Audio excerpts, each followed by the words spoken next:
सभी का जो है एक बार पुनः रैंक सूत्र एडो पॉइंट में स्वागत है। आज से जो है क्लास 12 की भी कक्षाएं स्टार्ट हो चुकी हैं, इसलिए मेरे प्यारे साथियों आप लोग जो है इस चैनल पर बने रहिएगा और हिंदी विषय को जो है पढ़ते रहिएगा, जिससे जो है बोर्ड में जो है बढ़िया नंबर आप उठा सको। ठीक है, ज़्यादा बातें ना करते हुए हम लोग आज क्लास को स्टार्ट करते हैं।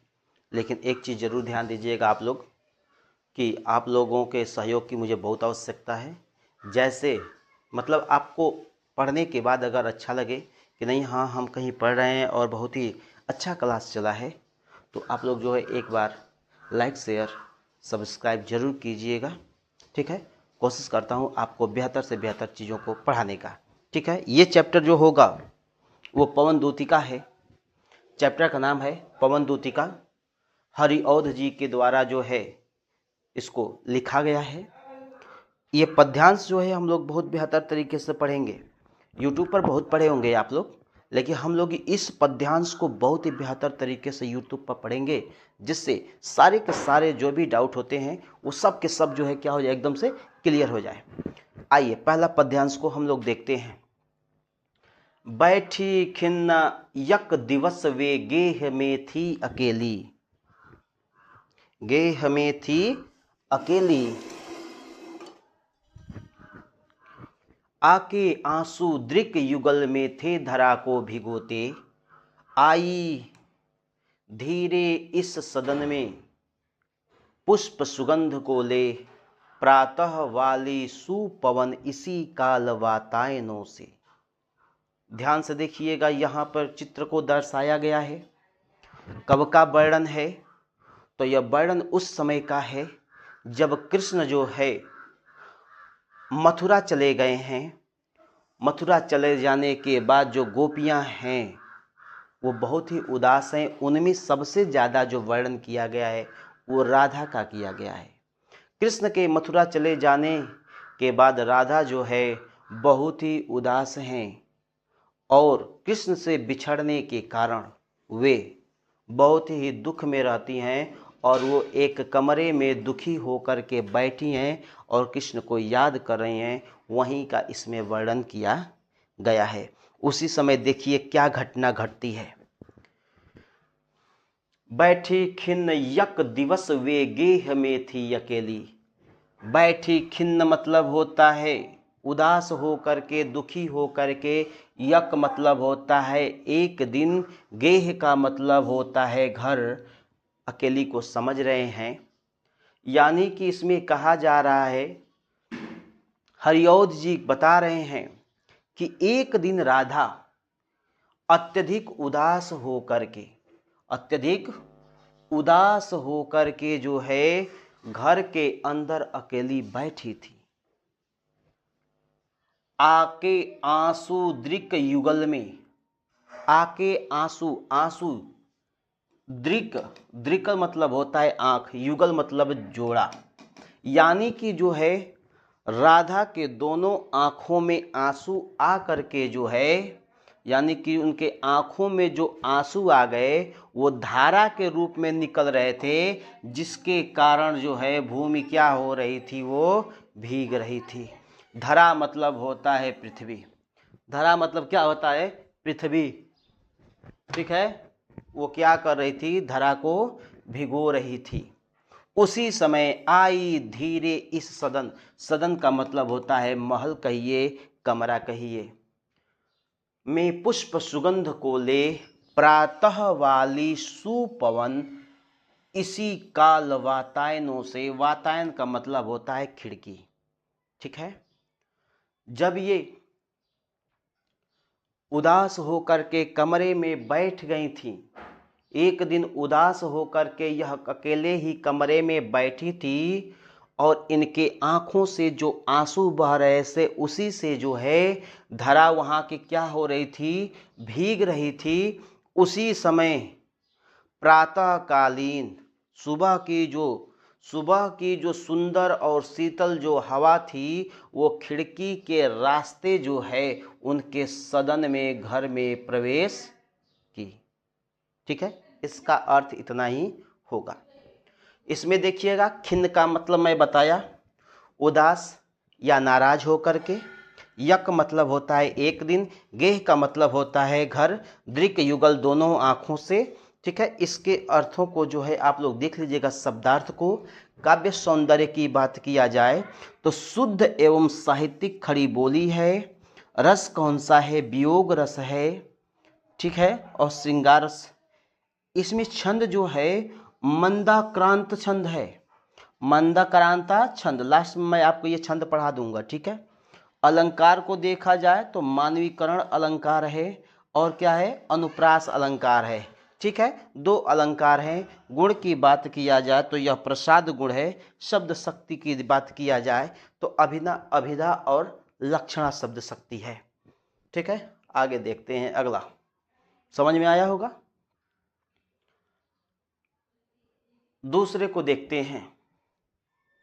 अब यहां पे क्या है? संतापों को विपुल बढ़ता देख के दुखिता हो धीरे बोली। दुखिता हो जो है ये क्या बोली? धीरे बोली। स दुख उससे श्रीमती राधिका यों, प्यारी प्रातः पवन इतना क्यों मुझे है सताती, क्या तू भी है कलुषित हुई काल की क्रूरता से। इसका मतलब अब समझिएगा, यहां पर जब वायु इनके कमरे में प्रवेश, देखिए यहां चित्र के माध्यम से दर्शाया गया है, सूर्योदय हुआ है यानी कि सुबह का बेला है, और इसी से यानी इसी खिड़की के माध्यम से जो सुगंधित और ठंडी हवा प्रवेश की थी वह किस प्रकार से इनको और दुखी कर रही है, उसी का वर्णन इसमें किया गया है। संतापों का मतलब होता है दुख या कष्ट को, दुख या कष्ट को बढ़ता देख के दुखिता। दुखिता का मतलब दुखी हो करके। कौन? राधा। धीरे बोली स दुख दुख के साथ, उससे श्रीमती राधिका यूं। यानी कि राधिका जो हैं वो पवन से बोल रही हैं। कब बोल रही हैं? ध्यान से सुनिएगा।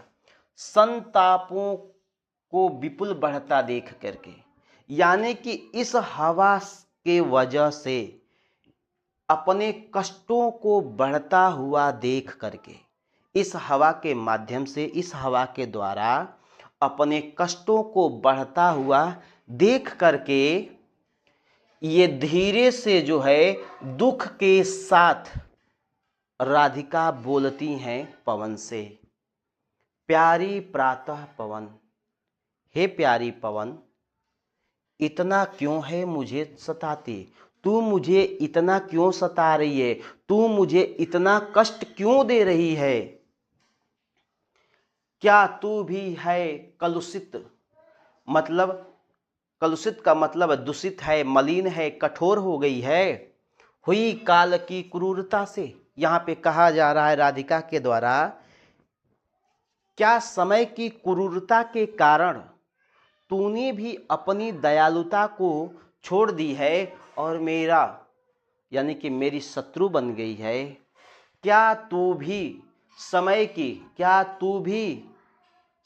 की क्रूरता के कारण तूने भी अपनी दयालुता छोड़ दी है और मेरी शत्रु हो गई है। ठीक, इसका अर्थ भी आपको समझ में आ गया होगा। विपुल का मतलब अत्यधिक होता है, ज्यादा होता है। ठीक है, इस शब्दार्थ को आप लोग देख लीजिएगा बढ़िया से। प्रसंग जो है देखते हैं इसमें, तो मैं बता दिया हूं प्रसंग भी आपको कि व्याकुल राधिका जी जो है सुबह के सुगंधित वायु के प्रवेश करने पर अपने दुख को और बढ़ता देख उसे फटकार लगाते हुए अपनी व्यथा को व्यक्त करती हैं, कह रही हैं उसी से।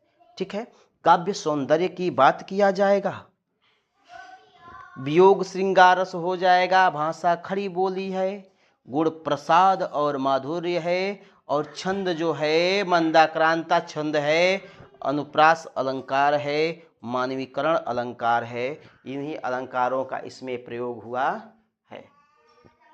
आगे बढ़ा जाए। ठीक है, तीसरे को देखते हैं अब आगे क्या होता है तीसरी पार्ट में। चैनल को लाइक शेयर और सब्सक्राइब जरूर करते रहिएगा, ठीक है। चलिएगा, अब यहाँ पे क्या कहा जा रहा है राधिका के द्वारा। अब पवन को जो है ये दूत बना करके भेज रही हैं, संदेश दे रही हैं कि किस प्रकार से जो है क्या करना है तुमको, ठीक है। तो आगे देखते हैं हम लोग। चलिए अब देखते हैं इसको, ठीक है। आइए देखते हैं इसको। मेरे प्यारे नव जलद से कंज से नेत्र वाले, ठीक है। अब इसमें क्या हो रहा है कि राधिका जी जो है पवन को जो है दूतिका मान करके, दूतिका प्रसंग में देखिएगा, प्रसंग याद रखिएगा क्या है यहाँ पे प्रसंग। तो यहाँ पर जो है पवन को अपनी दूतिका मान करके श्री कृष्ण के प्रति अपने विरह दुख और प्रकट कर रही हैं, ठीक है। और उसे मथुरा संदेश लेकर जाने के लिए कह रही हैं। हवा को ही अपना दूत बना ली हैं, उसको अपना संदेश दे रही हैं कि तुम जा करके ऐसी ऐसी बातों को श्री कृष्ण से कह देना। वही है मेरे प्यारे, मेरे प्यारे का मतलब श्री कृष्ण। नव जलद, नव जलद मतलब नव का मतलब नया होता है, जलद मतलब होता है बादल, यानी कि नए बादल जैसे। कंज से नेत्र वाले, कंज का मतलब होता है कमल के समान नेत्रों वाले, यानी कि मेरे प्यारे श्री कृष्ण नए बादल यानी कि नए मेघों जैसे सुंदर और कमल के समान नेत्र वाले। जाके आए न मधुबन से और न भेजा संदेशा, जब वे यानी कि जब वे मथुरा चले गए, जब से वे मथुरा चले गए हैं तब से वे जो है कोई भी अपना संदेशा नहीं भेजा है। मैं रो रो के प्रिय विरह से बावली हो रही हूं। प्रिय विरह मतलब उनसे अलग होकर के, ठीक है, अलग होकर के। मैं उनसे अलग होकर के क्या कर रही हूँ, नित्य मतलब बावली मतलब हमेशा, मैं रो रो के प्रिय विरह से बावली हो रही हूँ। मैं उनके विरह में निरंतर लगातार रो रो करके अत्यंत ही व्याकुल हो रही हूँ। जाके मेरी सब दुख कथा श्याम को तू सुना दे। हे पवन, तू जा करके मेरी व्यथा जो है, मेरा दुख जो है, वो जा करके सभी के सभी दुखों को जो है जा करके श्याम को जो है क्या कर बता दे, एक कथा के रूप में बता दे कि मेरी दशा क्या हो गई है जब से मैं आपसे अलग हुई हूँ, मैं किस प्रकार से जी रही हूँ, मेरी स्थिति क्या है, ठीक है। इसी की बात जो है इसमें कही गई है। देखिएगा अर्थ को, शब्दार्थ को। नव जलद नए बादल, कंज का मतलब होता है कमल, मधुबन का मतलब हो गया मथुरा, ठीक है। बावली व्याकुल या पागल होता है, दुख कथा कष्ट की कहानी को बता देना। अब देखो यहाँ पे पवन को अपनी दूतिका प्रसंग है। पवन को अपनी दूतिका मान करके श्री कृष्ण के प्रति अपने विरह दुख को प्रकट कर रही हैं और उसे मथुरा संदेश ले जाकर भेजने के लिए कह रही हैं। रस की बात करेंगे, वियोग रस है, अभी अलग है वो। भाषा खड़ी बोली है, गुण माधुर्य है, छंद जो है मंदाक्रांता, इसमें मंदाक्रांता छंद याद रखिएगा। अलंकार जो है उपमा अलंकार है, कंज से नेत्र वाले और नव जलद इंपॉर्टेंट है। पुनरुक्ति प्रकाश अलंकार है, रो रो के में जो है अलंकार का एक चैप्टर चलेगा अलग से, उसमें सब क्लियर हो जाएगा, ठीक है। आगे देखते हैं, चौथे पद्यांश को देखते हैं। चौथे पद्यांश में क्या है, इसमें भी जो है बहुत ही पवन को समझा रही हैं, वो पवन को समझा रही हैं कि मार्ग में आने वाले प्राकृतिक सौंदर्य के प्रति सचेत रहना। मार्ग में आने वाले प्राकृतिक सौंदर्य के प्रति क्या रहना, तुम सचेत रहना, ताकि जो है तुमको रास्ते में अगर कोई सुख मिल जाए तो भूल मत जाना, ठीक है ना। अपने लक्ष्य को मत भूलना। मैं तुमको दे रही हूँ संदेशा, तुम इस संदेश को ले जा करके किसको सुना देना, कृष्ण को। ऐसा ना हो कि तुमको रास्ते में कुछ प्राकृतिक दृश्य दिख जाए और तुम मेरे संदेश को भूल जाओ और उसी में तुम खो जाओ। तो यहाँ पे उसको समझा रही हैं, ठीक है। देखिए संदेश अपना भिजवा रही हैं चित्र के माध्यम से। बहुत ही जो है आकर्षक इस पीपीटी को बनाने का प्रयास किया गया है, जिससे आपका जो है रुचि जो है इस विषय के प्रति जगे और आप इसको बहुत ही बेहतर तरीके से पढ़ें। यूट्यूब पर पहली बार है ऐसे पढ़ाने वाला, ठीक है। इस प्रकार से पहली बार पढ़ाया जा रहा है ताकि चित्र के माध्यम से भी आप समझते रहो, ठीक है। चलिएगा देखते हैं। जो ही मेरा भवन तज तू आगे न बढ़ेगी, अल्प आगे बढ़ेगी। यानी कि कहा जा रहा है राधा के द्वारा, किसको, वायु को, पवन को कहा जा रहा है कि जैसे ही तू मेरा भवन, तज मतलब होता है त्याग करके, जैसे ही मेरा भवन छोड़ करके तू अल्प आगे बढ़ेगी, थोड़ा सा तू आगे बढ़ेगी, शोभा वाली सुखद कितनी मंजू कुंजे मिलेंगी। यानी कि जैसे ही मेरा घर छोड़ करके थोड़ा सा आगे तुम बढ़ोगी, वैसे ही सुंदर, यहाँ पर देखिएगा मंजू कुंजे, मंजू कुंज का मतलब होता है सुंदर लताओं के समूह या बगीचे, ठीक है। जैसे ही मेरा घर छोड़ करके थोड़ा सा आगे बढ़ोगी, तुम सुंदर लताओं के समूह, तुमको सुंदर लताओं के समूह दिखाई देंगे जो बहुत ही मनोहर और क्या होंगे, सुखद होंगे। बहुत ही मनोहर और क्या होंगे, सुखद होंगे। प्यारी छाया, और उन कुंज की जो शीतल प्यारी छाया और वहाँ पर चहचहाने वाले जो मृदुल स्वर, चहचहाने वाले जो पक्षी होंगे, उनके मृदुल स्वरों को सुन करके तुम क्या हो जाओगे, मोहित हो जाओगे। क्या हो जाओगे, मोहित हो जाओगे। प्यारी छाया यानी कि उस वृक्ष की प्यारी छाया और उस वन में जो पशु पक्षी होंगे उनके मृदुल आवाज को सुन करके तुम क्या, वो सब तुमको क्या कर लेंगी, मोहित कर देंगी। जैसे ही सुनोगे उनकी आवाज़ों को, उनकी वृक्षों को तुम देखोगे तो उनके प्रति तुम मोहित हो जाओगे। तो भी मेरा दुख लख, लख मतलब होता है देखना, लख मतलब देखना। तो हे पवन, अगर तुम किसी प्रकार से अगर मोहित भी हो गए तो मेरे दुख को एक बार देख लेना। एक बार क्या कर लेना, देख लेना, वहाँ जान विश्राम लेना। जैसे ही मेरे दुख को एक बार तुम देख लोगे तो वहाँ पर तुम जा कर के विश्राम नहीं करोगे, रुकोगे नहीं। इसमें देखिएगा बताया जा रहा है, क्या है प्रसंग, तो बताया गया है कि प्राकृतिक सौंदर्य के प्रति सचेत कर रही हैं ताकि वह रास्ते के सुखों में उलझ करके अपना लक्ष्य न भूल जाए, ठीक है। रस क्या होगा, वियोग है अभी। भाषा क्या है, खड़ी बोली है। गुण प्रसाद गुण है। छंद मंदाक्रांता छंद है। अनुप्रास अलंकार है, ठीक है।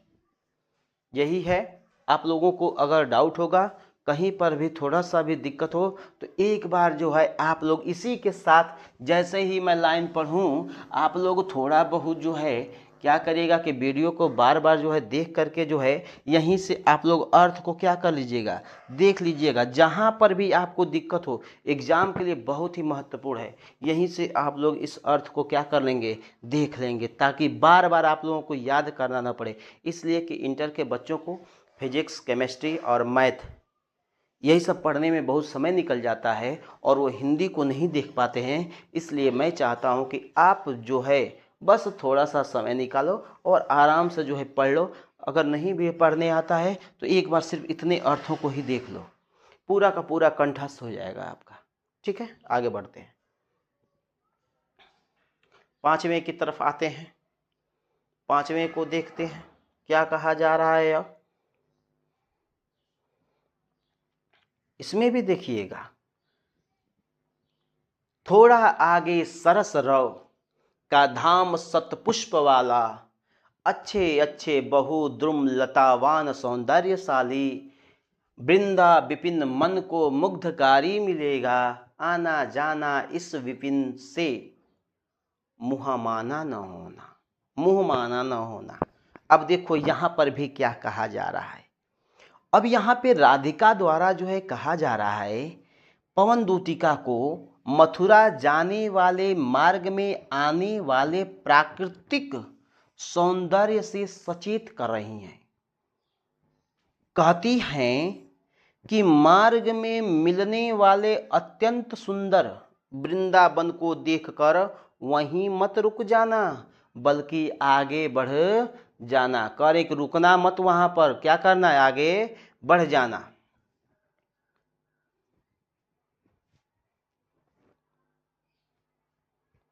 अब देखो क्या है, थोड़ा आगे, जैसे ही मेरा घर छोड़ करके तुम आगे बढ़ोगे, सरस रव मतलब मधुर ध्वनि, जो पशु पक्षी जो चहचहाते हैं, मधुर चहचहाना उनका होता है, उसी को सरस रव कहते हैं।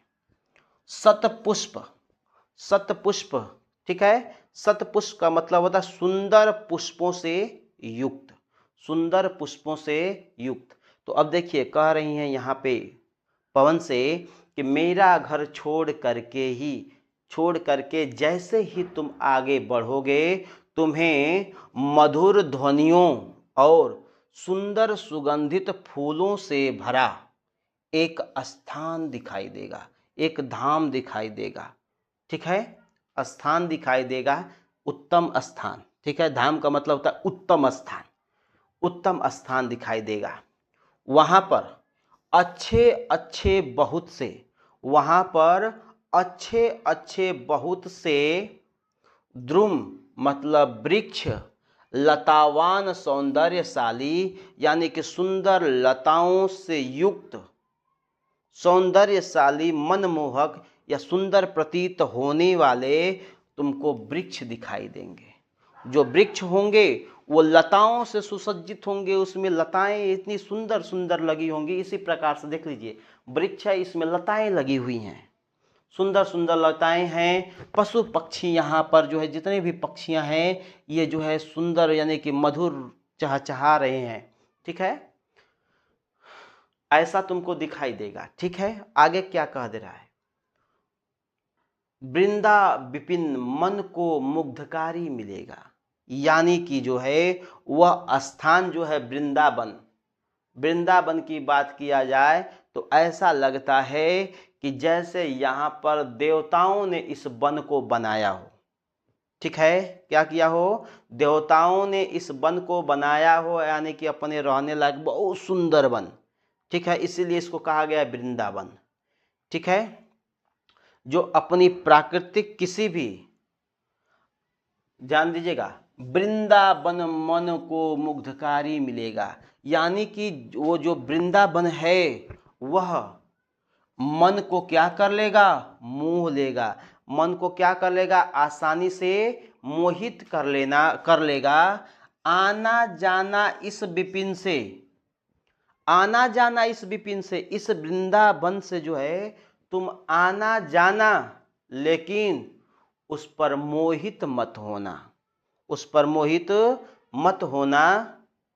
समझ में आ गया, आना जाना इस विपिन से, इस वृंदावन विपिन से तुम आना जाना, लेकिन इसके लताओं को, सुंदर लताओं को, सुंदर वृक्ष को देख करके, उसमें पक्षियों के मृदुल आवाज को सुन करके मोहित मत हो जाना, उनके बीच फंसे रह मत जाना। ठीक है, आगे देखते हैं, भाषा देख लिए होंगे, रस वही है, वियोग है। अलंकार की बात किया गया है, एक ही शब्द है, अच्छे अच्छे। पुनरुक्ति अलंकार है, अनुप्रास अलंकार जिसमें कहा जाता है छंद मंदाक्रांता है, ठीक है, बाकी सब वही हैं। ठीक है, देख लिए होंगे आप लोग। जो है इस चैनल को लाइक शेयर और सब्सक्राइब जरूर कीजिएगा। आगे बढ़ते हैं, और जो कमियां हो उस कमी को बताओ। ठीक है, आगे छठवें में आते हैं। छठवां क्या कहा जा रहा है?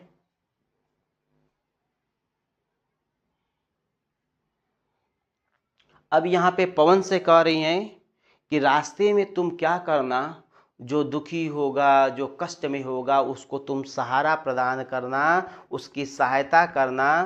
ठीक है, इस प्रकार की वो जो है संदेश दे रही हैं। किस प्रकार से? देखो, जाते जाते अगर पथ में क्लांत कोई दिखावे, मतलब तुमको कोई दिख जाए। क्लांत का मतलब क्या होता है? थका हुआ। जब तुम रास्ते में, हे पवन, जब तुम कृष्ण को संदेशा मेरा लेकर के जाना, अगर तुमको रास्ते में कोई थका हुआ मिल जाए, क्लांत का मतलब थका हुआ मिल जाए, तो जाके सन्निकट उसकी क्लांतियों को मिटाना, और उसके पास तुम जा करके, सन्निकट मतलब उसके पास जा करके उसके थकान को क्या कर देना? मिटा देना। धीरे धीरे परस करके, परस का मतलब स्पर्श करके, छू करके। गात मतलब होता है शरीर, गात मतलब शरीर।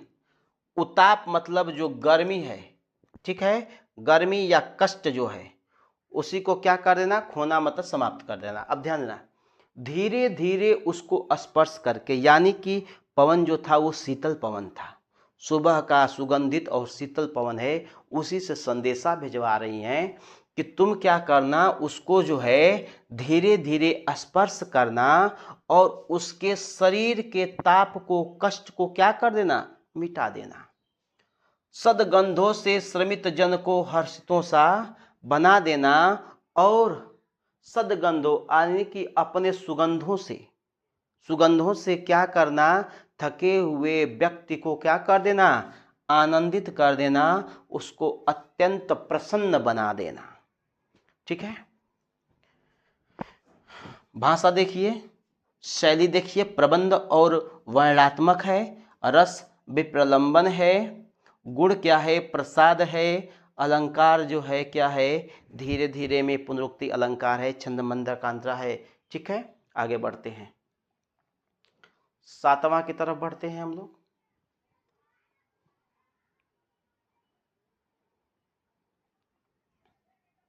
सातवें की तरफ देखते हैं। लज्जाशील पथिक महिला जो कहीं दिख आए, होने देना विकृत वसना तो न तू सुंदरी को, जो थोड़ी सी श्रमित वह तो हो, गोद ले शांति खोना, होठों की और कमल मुख की मलानताएं मिटाना। अब देखिए यहाँ पर बहुत ही अच्छी बात कही गई है। ठीक है ना, अभी भी जो है संदेश ही दिया जा रहा है, समझा रही हैं उसको। कैसे समझा रही हैं? लज्जाशील, शर्मीली स्त्री मिल जाए कोई। कैसी स्त्री? शर्मीली स्त्री। जैसे देखे होंगे, मान लो घूंघट वाली हो, ठीक है, घूंघट वाली, घूंघट डाल करके वो जा रही हो, उसके लिए कह रही हैं राधिका जी। क्या कर रही हैं? ध्यान देना, यहाँ पे देखो, स्त्री हैं, ये राधा जी हैं, और ये पवन को जो है संदेश दे रही हैं कि तुम रास्ते में क्या करोगे? वृंदावन है, ठीक है। बहुत ही फिगर को, इमेज को भी देख करके आप बहुत कुछ समझ जाएंगे।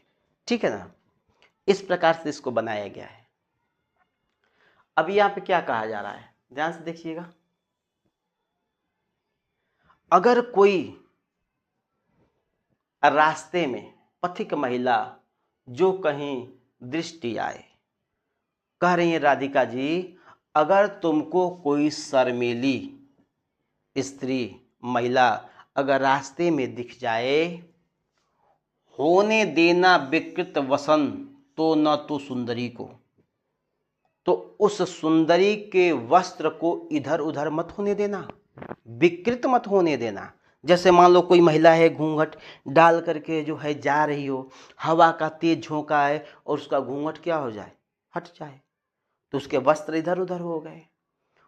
ठीक है, तो कह रही है कि अगर कोई इसी प्रकार की कोई लज्जाशील अगर महिला रास्ते से जा रही हो तो उसके वस्त्र को इधर उधर होने मत देना, उस सुंदरी के वस्त्र को इधर उधर मत होने देना।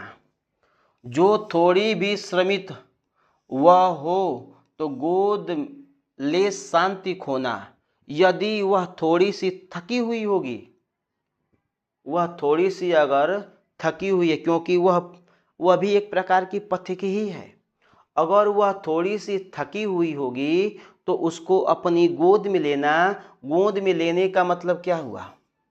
इसका मतलब हुआ शीतल झोंका।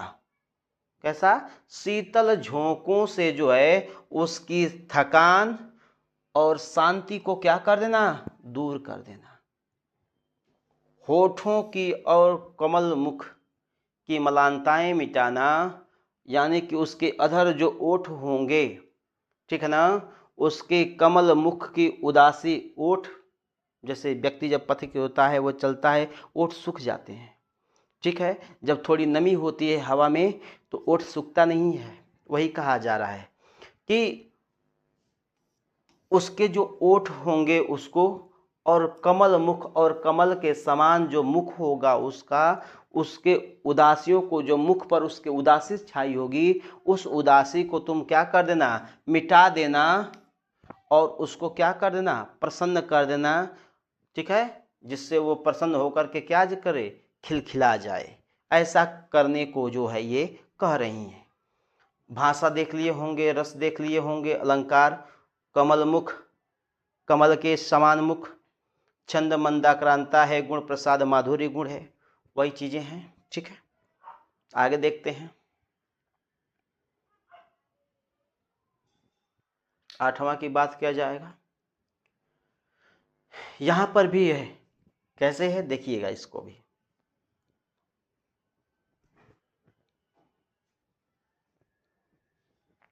कोई क्लांता कृषक ललना खेत में जो दिखावे, ठीक है। राधिका जी पवन से कहती हैं कि यदि मार्ग में खेत में काम करने वाली कोई थकी हुई किसान की स्त्री दिख जाए, देखो, क्लांता कृषक ललना,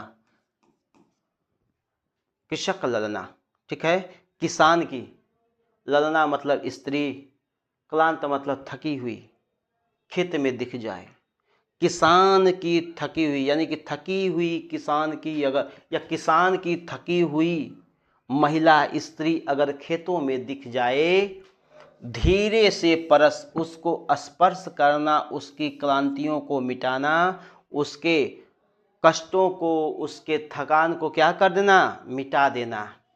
जाता कोई जलद यदि हो व्योम में तो उसे ला। जब कृषक खेत में काम करता है तो उसको धूप लगती है, धूप लगता है तो वो जो है क्या होता है कि धूप के कारण उसका शरीर जलता रहता है, उसको बहुत कष्ट होता है। तो कहा जा रहा है कि तुम क्या कर देना कि उसको धीरे से स्पर्श करके उसके दुखों को क्या कर देना? मिटा देना, कष्टों को मिटा देना। और अगर आकाश में, अगर आकाश में अगर बादल के टुकड़े जा रहे हो, बादल का टुकड़ा अगर हो तो उसको उड़ा करके उसके ऊपर ला देना, जिससे उसको क्या मिले? छाया मिले, ठीक है। छाया द्वारा सुखित करना तप्त भूतांगना को, यानी कि उड़ते हुए बादल को लाना, उड़ा करके उस बादल को लाना, और उससे क्या होगा कि बादल जब उड़ करके उसके ऊपर आएगा तो उससे जो है छाया होगी, और जब छाया होगी तो उस थकी हुई क्लांति जो है उस महिला को जो है क्या होगा? देखो यहाँ पे तप्त भूतांगना, भूतांगना का मतलब होता है स्त्री, तप्त मतलब जलती हुई या धूप लग रही थी जिसको, उस महिला को जो है उस बादल की छांव से क्या मिलेगा? सुख मिलेगा, ठीक है। भाषा शुद्ध खड़ी बोली शैली, बाकी सभी चीज़ों को देख लीजिएगा यहाँ से, ठीक है। बहुत ही महत्वपूर्ण है ये, आप लोग जो है अपने तरीके से भी इसको अर्थों को जो है पढ़ सकते हैं, ठीक है। आगे बढ़ते हैं, 9वें की तरफ देखते हैं।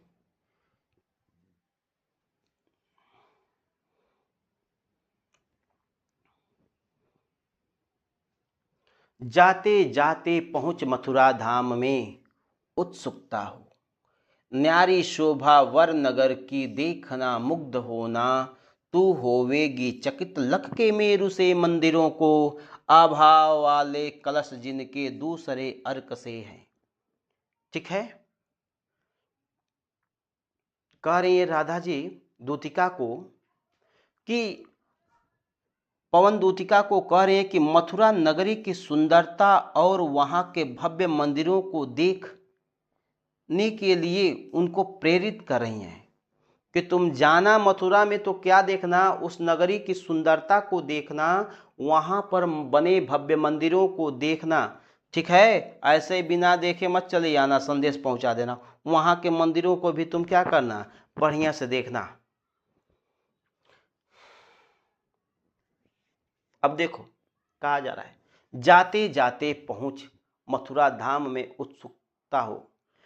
ठीक है, यानी कि आगे बढ़ते बढ़ते तुम उत्सुकता के साथ, आगे बढ़ते बढ़ते तुम उत्सुकता के साथ जब मथुरा धाम में पहुंचना। ठीक है, या मथुरा धाम पहुंचोगी, तब तुम श्रेष्ठ नगर की न्यारी अनोखी, ठीक है, तब तुम उस श्रेष्ठ नगर की अनोखी और अनुपम शोभा को देख करके क्या हो जाओगी, मुग्ध हो जाओगी। श्रेष्ठ शोभा, नगर शोभा, श्रेष्ठ नगर शोभा को देख करके तुम क्या हो जाओगी, मोहित हो जाओगी। क्या मुग्ध हो जाना, क्या हो जाना, मुग्ध हो जाना। तू होवेगी चकित लख के मेरु से मंदिरों को, और क्या कहा जा रहा है, वहां तुम सुमेरु पर्वत जैसे, मेरु मतलब सुमेरु पर्वत जैसे ऊंचे विशाल मंदिरों को देख करके तुम आश्चर्यचकित रह जाओगे। तुम वहां पर जो है मेरु के समान, मेरु पर्वत के समान ऊंचे मंदिरों को देख करके तुम क्या हो जाओगे, चकित हो जाओगी। आभा वाले कलश जिनके दूसरे अर्क से हैं, अर्क का मतलब होता है सूर्य, क्या होता है, सूर्य, और उनके जो मंदिर हैं ये कलश, ठीक है, देख लो मंदिर है, ऊंचे ऊंचे मंदिर है, इसी की प्रशंसा की गई, इसी के बारे में बताया गया है।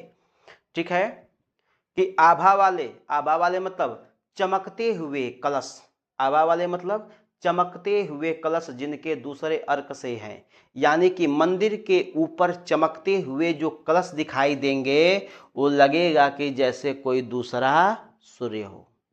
कैसा दिखेगा, दूसरा सूर्य दिखेगा। आगे बढ़े,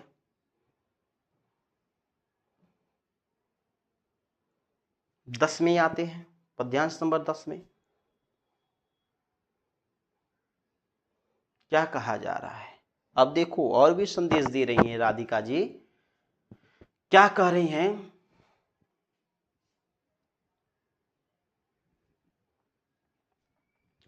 देखे देखे पूजा समय मथुरा मंदिरों मध्य जाना, देखे पूजा समय मथुरा मंदिरों मध्य जाना, नाना वाद्यों मधुर स्वर की मुग्धता को बढ़ाना, किमाले के रुचिकर तरु के शब्दकारी फलों को धीरे धीरे मधुर रव से मुग्ध हो जाना। इसका मतलब भी देखें, राधा जी पवन से कहती हैं कि जब तुम मथुरा के मंदिर में, यहां पे ध्यान दीजिएगा, कह रही हैं कि जब मथुरा में मंदिरों में पूजा का समय हो, करें कि तुम मथुरा जाओ, मथुरा तो भेज रही हैं, जब वहां पर मथुरा के मंदिरों में, मथुरा के मंदिरों में जब पूजा का समय हो, तब तुम वहां क्या कर जाना, प्रवेश कर जाना। तब तुम वहां क्या करना, मध्य जाना, मतलब तब उनके बीच जाना, प्रवेश कर जाना। देखो ध्यान से, देखो देखे पूजा समय मथुरा मंदिरों के मध्य जाना। जब पूजा का समय हो जाएगा, मथुरा के मंदिरों में जब पूजा का समय हो जाएगा, तब तुम उनके बीच जाना। नाना मतलब विभिन्न प्रकार के वाद्य, मतलब वादक जो होते हैं, जो ढोलक झाल सब होता है, देखिए यही वादक है, ठीक है। मधुर स्वर की मुग्धता को बढ़ाना। और क्या कहा जा रहा है, वहां बजने वाले जो अनेक प्रकार के वाद्य होंगे, ठीक है, मधुर स्वरों में मिल करके उनकी मधुरता को और बढ़ा देना। यानी कि जब इससे ध्वनि निकल रही होगी, जब वाद्य यंत्रों से ध्वनि निकल रही होगी, उस समय तुम उन वाद्यों के बीच में जो है प्रवेश कर जाना, और जो ध्वनि होगी, ठीक है, उसके मिठास को, मधुरता को और क्या कर देना, बढ़ा देना। किंवा मतलब अथवा या लेके रुचिर तरु, ठीक है। रुचिर का मतलब सुंदर या अपने मन पसंद के, तरु का मतलब होता है वृक्ष के शब्दकारी फलों, जो बजने वाले फल होते हैं, ठीक है, उसी की बात किया गया है। कह रहे हैं अथवा तुम अपनी पसंद के किसी सुंदर वृक्ष के शब्द उत्पन्न करने वाले फल को धीरे धीरे मधुर रव से मुग्ध हो बजाना। और तुम उसको क्या करना कि उसको जो है अपने हवा के झोंके से धीरे धीरे प्रेम पूर्वक जो है संगीत की तरह क्या करना, बजाना। देखते ना कभी कभी पेड़ों पर जो होते हैं, फल लगे होते हैं, वो हवा का झोंका जब चलता है तो वो बजता है। उसी प्रकार से इसको भी करें कि तुम भी उसी के साथ, अगर ये सब नहीं कर पाते हो तो तुम अपने हवा के झोंके से उन फलों को जो है धीरे धीरे क्या करना, बजाना, ठीक है। वियोग श्रृंगार है, मंदाक्रांता है, अलंकार है, देखोगे यहाँ पर तो अनुप्रास अलंकार है, धीरे धीरे पुनरुक्ति है, ठीक है, माधुर्य गुण है। यहाँ पर शब्दार्थ को आप लोग देख लीजिए। और अर्थ मैं कह रहा हूँ कि अगर आपको नहीं आ रहा है कहने, तो इस यानी कि पद्यांश को पढ़िए, और पद्यांश के लाइन को पढ़ करके इसी के अनुसार अर्थ को आप थोड़ा बहुत पढ़ लीजिए, ठीक है, ताकि आप जो है प्रश्न का उत्तर दे सकें। आगे बढ़े, और क्या कहा जा रहा है,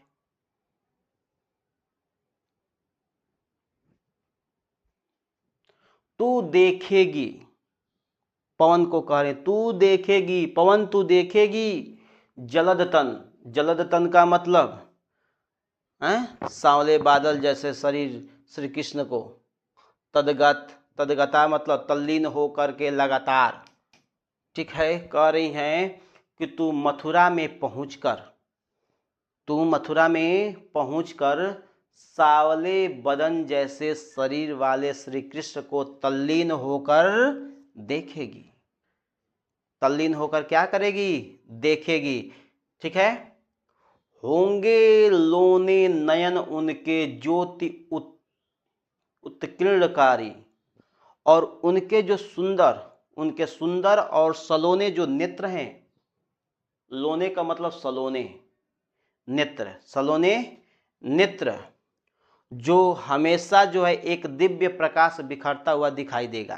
कह रही हैं कि जब तुम उनके, ठीक है, सांवले बादल जैसे शरीर को तल्लीन होकर देखोगी, उनके बादल जैसे शरीर को तल्लीन होकर देखोगी, तो उनके शरीर यानी कि उनके सुंदर और सलोने नेत्रों से जो है दिव्य प्रकाश बिखरता हुआ दिखाई देगा। बता रही है, मुद्रा होगी वर बदन की मूर्ति सी सौम्यता की, सीधे सीधे वचन उनके सिक्त होंगे सुधा से। यानी कि अब देखो क्या कहा जा रहा है, उनके सुंदर मुख की भाव यानी कि मुद्रा, ठीक है, उनके सुंदर मुख की जो मुद्रा होगी वह किसी श्रेष्ठ मूर्ति की तरह अत्यंत शांत और सौम्य होगी। शांत और सौम्य होगी। जैसे मूर्ति होती है तो उसको अगर कहीं एक जगह लगा दिया जाए तो उसका जो मुख होता है एकदम जो है एक मुद्रा में होता है, न हिलता है न डुलता है, ठीक है ना, और उसकी मूर्ति अत्यंत एकदम शांत होती है, ठीक है, वही चीजें हैं। और देखिएगा, सीधे सीधे वचन उनके सिक्त होंगे सुधा से, और जब वो बोलेंगे तो सरल वचन तुम्हें अत्यंत मीठे प्रतीत होंगे। जब वो बोलेंगे तो उनके जो वचन होंगे वो तुमको बहुत ही मीठे प्रतीत होंगे, ठीक है। ये हो गया। चलिएगा इसको देख लीजिएगा। 11 ही पद्यांश रहने देते हैं, नहीं तो बहुत ज़्यादा बड़ा वीडियो हो जाएगा, ठीक है। आप लोग कमेंट करके ज़रूर बताइएगा आप लोगों को यह क्लास कैसा लगा। अगर आपको अच्छा लगा हो तो लाइक शेयर सब्सक्राइब जरूर करते रहिएगा। अगला टॉपिक का वीडियो अगले दिन आएगा, ठीक है। आप लोग जो है तैयार रहिएगा। धन्यवाद।